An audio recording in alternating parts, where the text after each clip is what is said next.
بسم اللہ الرحمن الرحیم۔ اپنی آخرت کی تیاری کرو، تھوڑا وقت رہ گیا، زیادہ وقت ہم گزار چکے ہیں، جو گزار چکے ہیں وہ تو گزار چکے ہیں، آنے والی ایک سانس کا بھی نہیں پتا۔ آج غنیمت ہے، کل یہ وقت بھی نہیں ہوگا۔ جب آپ مجلس میں آئے تھے اس وقت آپ کے پاس زیادہ زندگی تھی، اب اس سے بھی 1 گھنٹہ منہا کر لیجئے۔ 1 گھنٹہ نکل گیا ہے، سوئیں گے تو رات نکل جائے گی، اگلا دن نکل جائے گا۔ ایک گنتی جب الٹی چلتی ہے تو بہت جلد کام 0 پہ آ جاتا ہے، چاہے 1 کروڑ سے شروع کر لے۔ کبھی آپ اشارے پہ رکے ہو نا، 60 سے 70 سے 80 سے نیچے آ رہی ہوتی ہے۔ میں ایک جگہ جاتا ہوں تو وہاں 120 سے نیچے آ رہی ہوتی ہے، میں نے کہا یہ لمبی گنتی ہے۔ کوئی 120 کو پہنچتا ہے نا، کوئی 60 پہ چلا جاتا ہے، کوئی 65 پہ، کوئی 70 پہ، کوئی 45 پہ، 40 پہ، اور اگر کوئی 120 پہ چلا جائے تو سارے کیمرے والے آ جاتے ہیں، چینلز والے کے، بابا جی آپ کی صحت کا راز۔ وہ کہتے ہیں میں لسی پیتا رہا ہوں۔ تو 120 پہ وہ گنتی پیچھے آ رہی تھی، میں نے کہا اچھا اس کو دیکھتے ہیں یہ نیچے آتی ہے کہ نہیں، تو 120 والی بھی صاحب وہ 0 پہ آ گئی۔ 60-70 تو ایسے آ جاتی ہے چٹکی میں، 120 والی بھی 0 میں آ جاتی ہے۔ تو یہ میری اور آپ کی زندگی ایک ایک کر کے ٹوٹ رہی ہے اور ہم 0 پہ پہنچنے والے ہیں، اور جب 0 پہ پہنچ جائے پھر سرخ بتی جل جائے گی، پھر گاڑی کو آگے گزرنا ہی پڑے گا، چاہو یا نہ چاہو آگے جانا پڑے گا۔ وقت پر کافی ہے ایک قطرہ بھی آب خوش ہنگام کا، جل گیا جب کھیت برسا می تو پھر کس کام کا۔ کل کے پچھتاوے سے بہتر ہے آج کا پچھتاوا۔ آج کا پچھتاوا کل کی بہتری کی ضمانت ہے، اور کل کا پچھتاوا سوائے حسرت بڑھانے کے اور کچھ نہیں تھا۔ تو آج وہ کیا کہا کسی نے کہ آج ساوی نے کھلے راوی نے انج ٹوک نوکھڑے ٹوک دے نہیں۔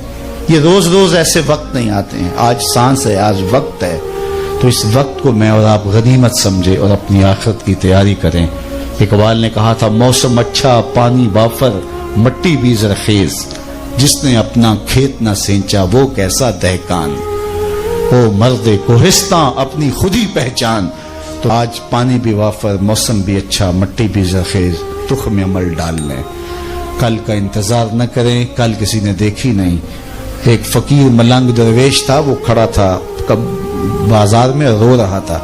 کسی نے اس کو کہا کہ بابا کیوں رو رہے ہو؟ کہا بس گزرتے گزرتے ترس آیا، ان لوگوں کو دنیا میں کھوئے ہوئے دیکھا، تو میں نے پھر رب سے بات کی، میرا خیال ہوا ان بندوں کی رب کی صلح کروا دوں، تو میں نے اس سے بات کی۔ اس نے کہا کوئی بات نہیں، لے آ میرے در پہ، ایک آنسو سے سارے گناہ معاف کر دوں۔ میں بڑا خوش ہوا، میں نے ان سے بات خوشی خوشی کی، تو یہ آگے سے میرا مذاق اڑانے لگے، جا بابا کام کر، تجھے کیا پتا ہے۔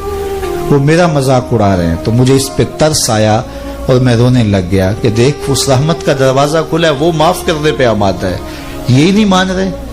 اگلے دن وہی بابا، وہی فقیر قبرستان میں رو رہا تھا، اور وہی سوار وہاں سے گزرا، گاڑی روک کے پھر قبرستان میں چلا گیا۔ کہا بابا بازاروں میں بھی روتا ہے، قبرستانوں میں بھی روتا ہے، آج کیا ماجرا ہے؟ کہا ماجرا کل والا ہی ہے۔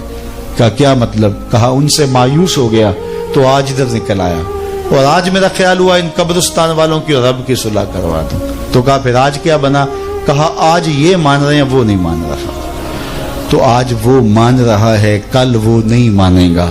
آئیے اس مختصر زندگی کو اللہ اس کے رسول کے نام پہ لگا دے۔ ہماری زندگی بڑی قیمتی ہے، ایک ایک سانس بامقصد ہونا چاہیے، لیکن ہم اپنے وقت کو کس آوارگی کے ساتھ، کس بے دردی کے ساتھ گزارتے ہیں۔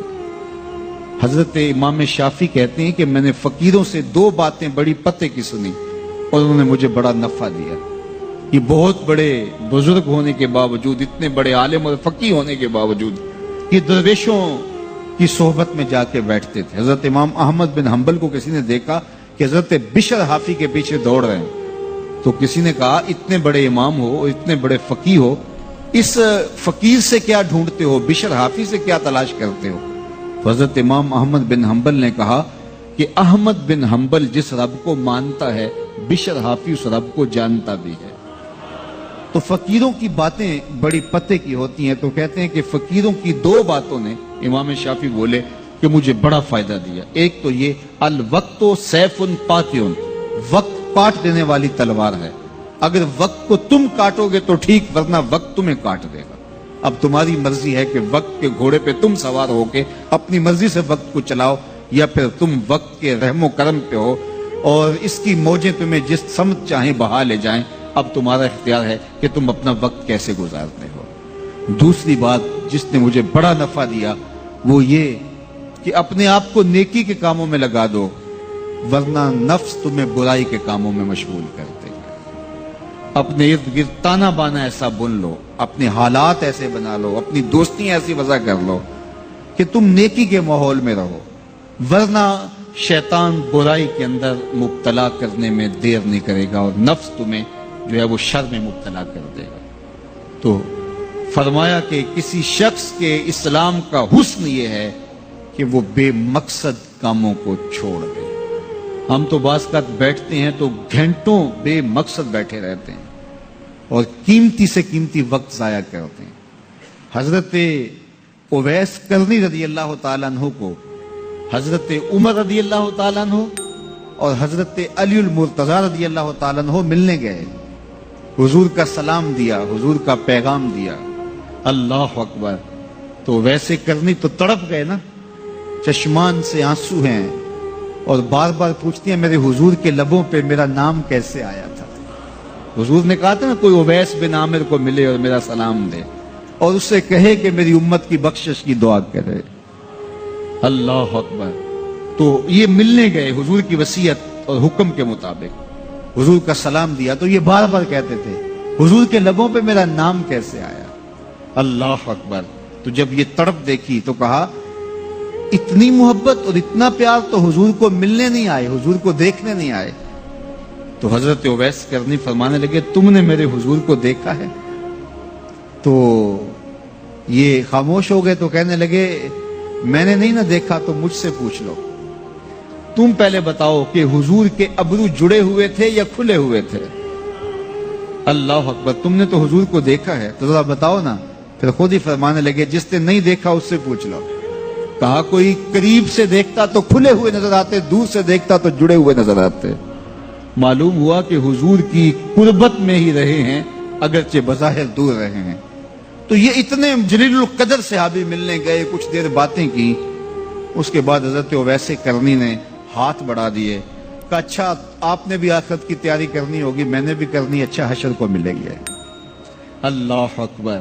تو وقت بہت قیمتی ہے، کسی کے اسلام کا حسن یہ ہے کہ وہ بے مقصد کاموں کو ترک کرے۔